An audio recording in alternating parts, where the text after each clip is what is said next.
So, అంతా బాగుంటే ఏమీ గాదు. బట్ సమ్ టైమ్స్ సిట్యుయేషన్ దాటి ఏదన్నా అయితదని భయంతోటి హలో అండి. నమస్తే. నేను మీ హరీష్. సో, ఎలాంటి కంపెనీ దగ్గర మనము ల్యాండ్ తీసుకోవాలి, ప్రాపర్టీ బై చేయాలన్నా ఎలాంటి కంపెనీ చూసుకోవాలి? ఎందుకంటే ఈ రోజులలో లక్షల కంపెనీసు ముందుకొస్తున్నాయి, రియల్ ఎస్టేట్ కంపెనీలు. సో, దాంట్లో మనము ఈ కంపెనీ గురించి మినిమమ్ బేసిక్ నాలెడ్జ్ అనేది ఎలా తెలుసుకోవాలి అనంటే, కంపెనీ నేము అట్‌లీస్ట్ మన సరౌండింగ్స్ కొంతమంది కన్నా దాని గురించి ఐడియా ఉందా? అండ్ సెకండ్ వచ్చేసి ఆ కంపెనీలో ఉన్న ఎవరైనా వ్యక్తులు, సో, మనకు తెలిసిన వాళ్ళు ఎవరైనా ఉన్నారా? సో, అది ఎన్ని ఇయర్స్ నుంచి ఉంది? సో, ఎక్కడి నుంచైనా కస్టమర్ ఫీడ్‌బ్యాక్ నెగెటివ్ అని ఉందా? లేదంటే లీగల్ డాక్యుమెంటేషన్ ఎక్కడైనా గూడా కొన్ని వెంచర్స్ ఏసి వాళ్ళు అక్కడి నుంచి ఇల్లీగల్‌గా ల్యాండ్స్ ఏమైనా తీసుకోవడం వల్ల ఇష్యూస్ అయినాయా?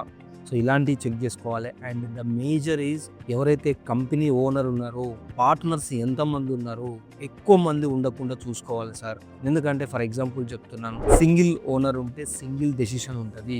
ఐదుగురు ఉంటే 5 డెసిషన్ మీద డిపెండ్ అయి ఉంటుంది. సో, అంతా బాగుంటే ఏమీ కాదు. బట్ సమ్ టైమ్స్ సిట్యుయేషన్ దాటి ఏదన్నా అయితదని భయంతోటి కొంచెం అది జాగ్రత్తగా చూసుకోవాలి.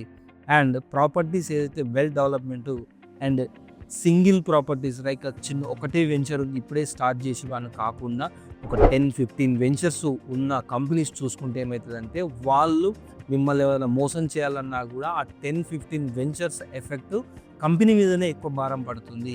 సో, ఇలాంటి కొన్ని చూసుకొని ప్రాపర్టీ అనేది బై చేయండి. సో, అలాంటి 25 వెంచర్స్ తోటి ఆన్‌గోయింగ్ ప్రాజెక్ట్స్ రన్ అయితున్న శ్రీ సిద్ధి వినాయక ప్రాపర్టీ డెవలపర్స్‌లో జస్ట్ 5,000 రూపీస్ నుంచి మనకి పర్ స్క్వేర్ యార్డ్ అనేది ఉంది.